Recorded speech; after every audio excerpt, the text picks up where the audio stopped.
Greetings, travelers, and welcome to a new episode of Let's Play Golden Sun, and this time it is the start of The Lost Age, presented by Draco Breach. It has been a little while, but I wanted Breath of the Wild and Splatoon 2 to have a little bit of time to shine by themselves, as they are both blind playthroughs, and this is more of a walkthrough. Now, after this walkthrough is over, more than likely I will be knee-deep in Xenoblade Chronicles 2 and still with Legend of Zelda Breath of the Wild. And once I'm done with Legend of Zelda Breath of the Wild, I will be doing a Fire Emblem for GameCube and Wii walkthrough. So that's going to be rather interesting. So that is my plan for the very near future. I might show off a little bit of Super Mario Odyssey, as that is turning out to be quite a fun game, but I think it will be a... it's going to be just a showcase of some of the interesting moons that I've collected. I'm going to probably wait until I've gotten a good number of moons completed. Right now I'm around 200. I can't play as often as I would like, but anyway. If you will remember from the last episode, we exported data so that we could import it into this game, and this is the result. We can see here we have Isaac, Garrett, Ivan, and Mia, and they each have a different number of Jin. It adds up to the total number that we collected, so we'll see, like with Earth, we'll start there. 2 plus 2, so 4, plus 2, 6, plus 1, 7. So we have 7 of each Jin, which is what we ended the last game at. And their stats are going to be exactly the same as we left them in the previous game. Now, I didn't want to show entering that 6-page worth of code to transfer over, so I just went ahead and did the transfer so that we could start the game pretty much immediately. We can go into details and we can see not what I was expecting. Anyway, so we're going to go ahead and end this. I'm not renaming any of the characters. Ages ago, or so the stories tell, the power of alchemy ruled over the world of Wayard.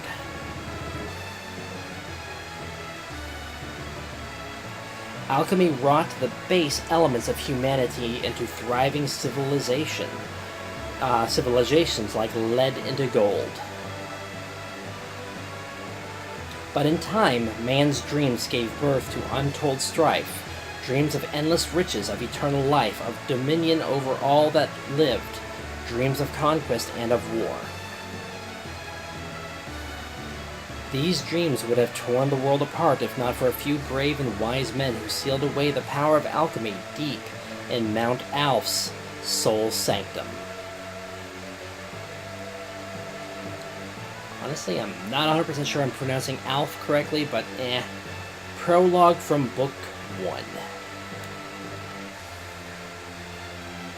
Now, I will be going into RNG manipulation again with this playthrough because it is very useful. The town of Vale guarded the secret for many years until Isaac and Jenna, whose parents died in a storm 3 years before, disturbed the sanctum. That kind of makes Isaac and Jenna sound related when they aren't. Saturos and Menardi, and Isaac still has his mother, anyway, of the Mars clan followed them into the sanctum. With them traveled Jenna's brother, Felix, thought lost in the same tragic storm. Saturos and Menardi stole the elemental stars, the keys to breaking the seal on the power of alchemy, and kidnapped Jenna and the scholar Creighton. In these 4 jewels were used to fire the elemental light... Wow. If these 4 jewels were used to fire the elemental lighthouses, the seal on alchemy would be broken. Isaac and Garrett set out to stop Saturos, rescue their friends, and return the elemental stars to their home in Soul Sanctum. They banded together with the young wind adept named Ivan and pursued Saturos and Menardi to Emil, a winter-locked town near Mercury Lighthouse. There they met the guardian of the lighthouse, a water adept named Mia. With her, they pursued Saturos to the Eyrie atop Mercury Lighthouse. Some people pronounce that Erie, but A-E from the original Latin is pronounced as an I, so...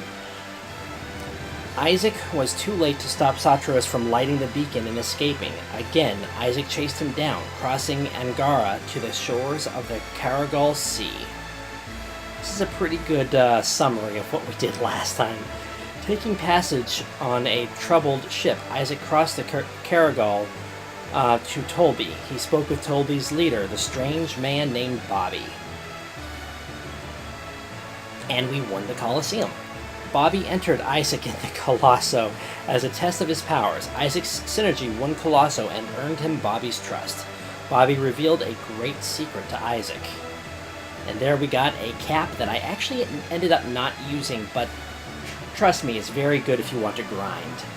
Thanks to a mystic draught from the lost land of Lemuria, Bobby had lived for 150 years. He offered to help Isaac, who then headed deep into Gondwan. In the town of Lalavero, Isaac learned that Saturos and Menardi had kidnapped a young girl named Sheba, whom they needed within the lighthouse. That sentence structure seems odd to me, but whatever.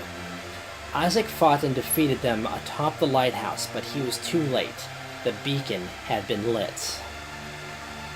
Technically, it was lit out of desperation when... I am remembering these events correctly. Anyway, a great cataclysm... Yes, I am remembering events correctly. Followed. Sheba fell into the sea. Felix jumped in to save her, but both were lost in the roiling waves. Jenna left the lighthouse to find them, but to no avail. Isaac went to Lalavero, where Bobby asked him to find Lemuria and the remaining lighthouses. He gave Isaac a Lemurian ship to make the journey for the Lost Land. This chapter of our story begins with Jenna, just before the beacon on Venus Lighthouse is lit. I think I want to show something else right quick. No, because Camelot presents, and I really want Camelot to make some more RPGs. Golden Sun, Book 2.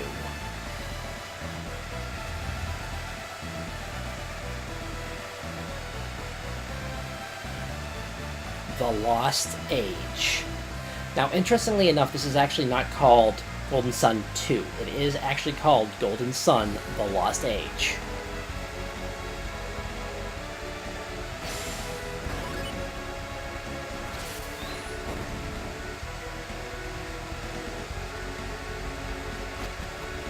There's a scene that I can't get to play for some reason. Are you sure we should be leaving like this? Once we go down those stairs, we can't get back into the lighthouse. Maybe I should have stopped my brother. Jenna, is something troubling you? What is it? What's wrong? I have a bad feeling. Like something terrible is going to happen. How unlike you, Jenna. Surprised to see me? Alex, were you listening?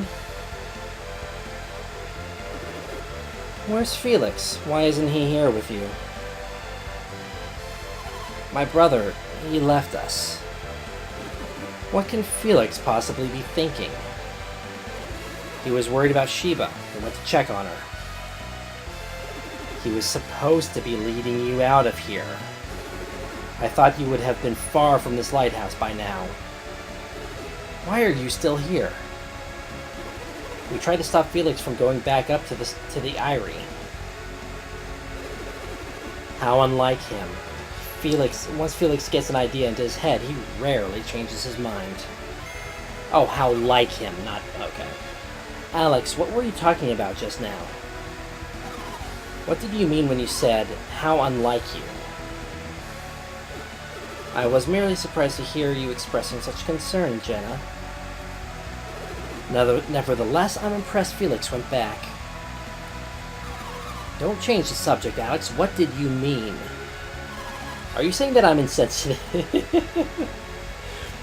Oh, Jenna, we love you. If that's what you heard, then I must have misspoken. Accept my apologies.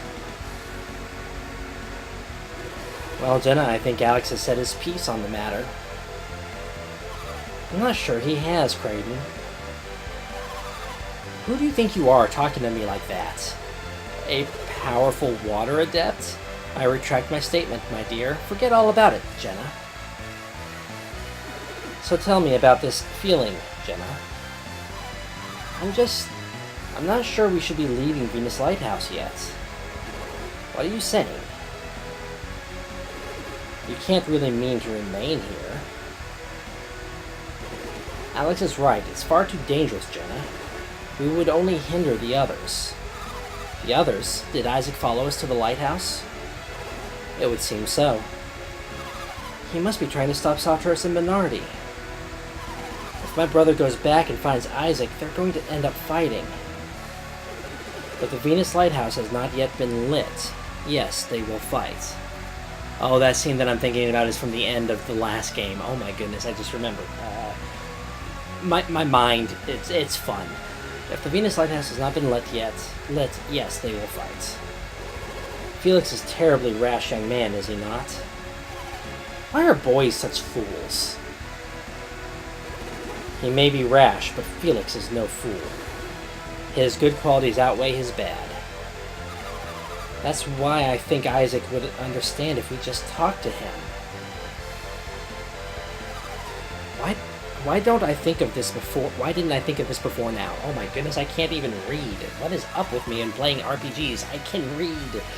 Please, can't we go back up and talk to Isaac? I'm afraid that's not possible. Alex, why? He is an enemy. Isaac, an enemy? Our methods may differ, but you and I ultimately want the same thing. To light the elemental lighthouses. Isaac and his friends would prevent this from happening. So that makes them enemies? But fear not, they won't be able to defeat Saturos and Menardi. Oh, how wrong you are. So, Felix went back to the top of the lighthouse. Why do you seem so pleased, Alex? Why shouldn't I be? After all, the lighthouse will soon shine brightly once again. Alex, why do you want to see the beacon lit so badly? Oh, so it's my turn to answer questions, is it? Once alchemy was commonplace throughout this world. With its power, mankind worked wonders across the land. The lost age of man. I want to see that world restored once again, and what, Alex? We've spoken long enough already. Let us continue this another time. We should leave the lighthouse now, before the beacon is fired.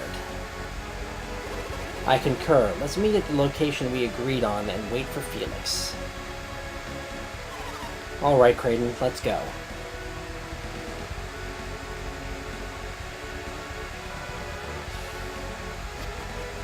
Still automated.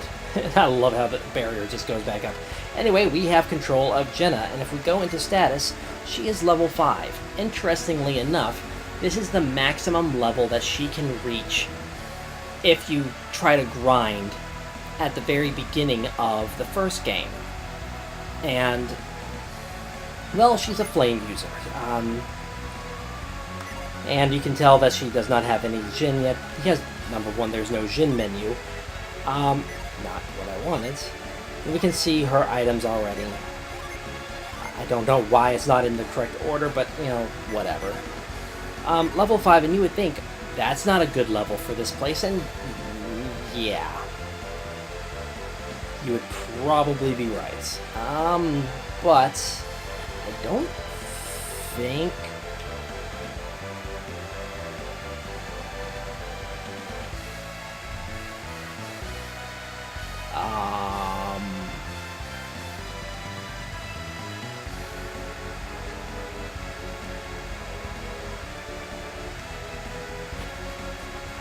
Okay, there are no random encounters. That's what I was about to say.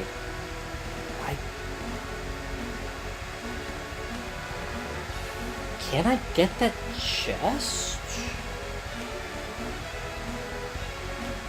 Some part of me says no. Oh!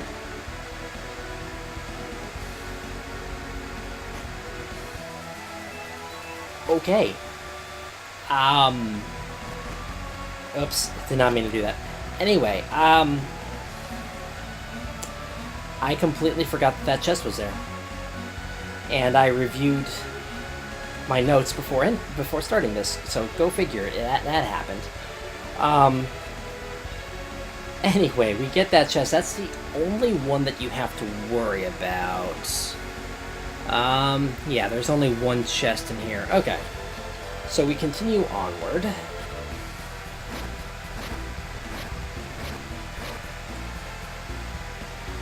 And we see some seagulls that fly away as quick. There they are. Get them. Huh?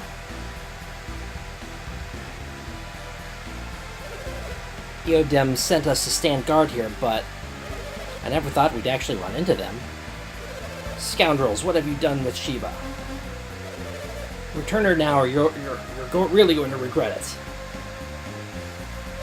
Aren't there supposed to be more of them?